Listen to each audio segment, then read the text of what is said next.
Okay, let's take a quick look at the balanced beam method. I understand why people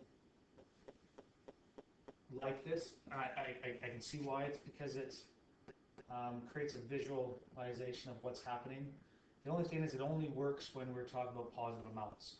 So there's only a few times that this actually works, and it's when we have some variables with positive numbers. But what they're basically doing is saying, hey, imagine if I had two unknown weights, they're called x's, and another 50-pound weight over there. And it was the same weight as 90 pounds. And so that's how they started drawing it.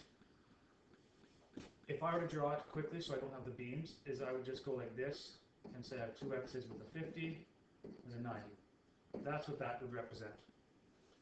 Now what they're saying is, what if you broke that 90 pound out? Because if you want to take that 50 off, that 90 has to be broken with the 50. And so my second drawing, you can see is they've got the two x's with the 50, and they split that 90 into a 50 and a 40 so that those 50s can come off.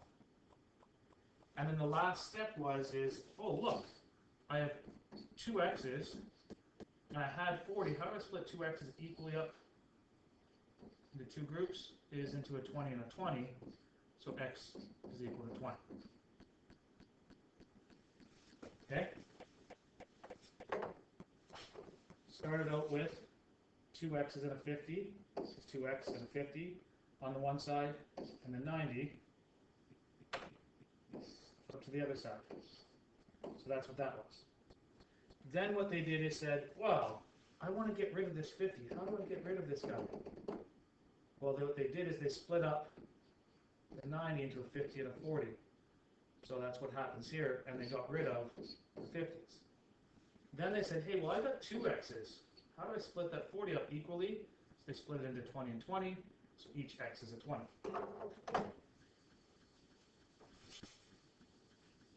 Okay, let's see if that makes sense. If I was looking at this here, 2x plus 3 equals 9, what they're saying is, let's start out. 2x's, I've got 3. So that's what they want you to be able to draw. And then they're saying, well, you know what? What if I took those two x's and that 3, and I split this 9? How do you split that 9 up? So it has a 3 and a 6. So then really I've got a 3 and a 6. Get rid of them. And now how do you divvy up a 6 into two equal things? Well, a 3 and a 3. So x is equal to 3.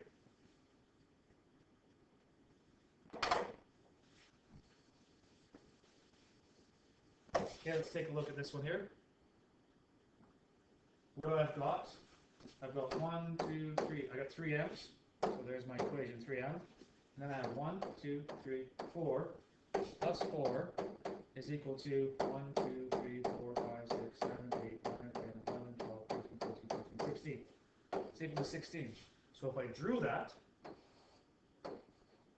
m with 4 is equal to 16, they now want you to draw and show me how you break that 16 up, and that 16 can have a 4 plus 12. Now I can get rid of my 4's. And so how do I divvy up that 12 into 3 equal groups? Well then, 4 plus 4 plus 4. It's 12, m is equal to 4. Okay, now that sounds a little weird. Let me show you a few examples on the assignments that you guys will be doing. Let's just go straight back to, come on.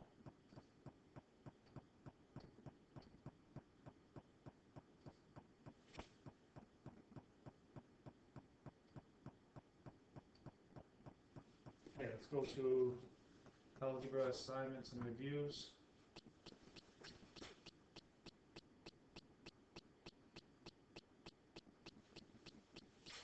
Let's see if this is one.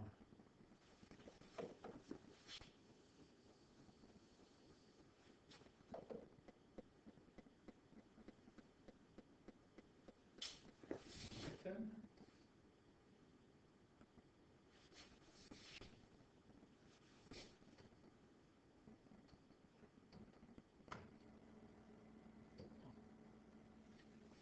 right, so taking a look at one of your assignments, what they're looking for you to do is you have to draw what the equation is standing for. You got 4x's with an 11 on the one side, and this basically equal sign is your balance being, and you got 43 over here.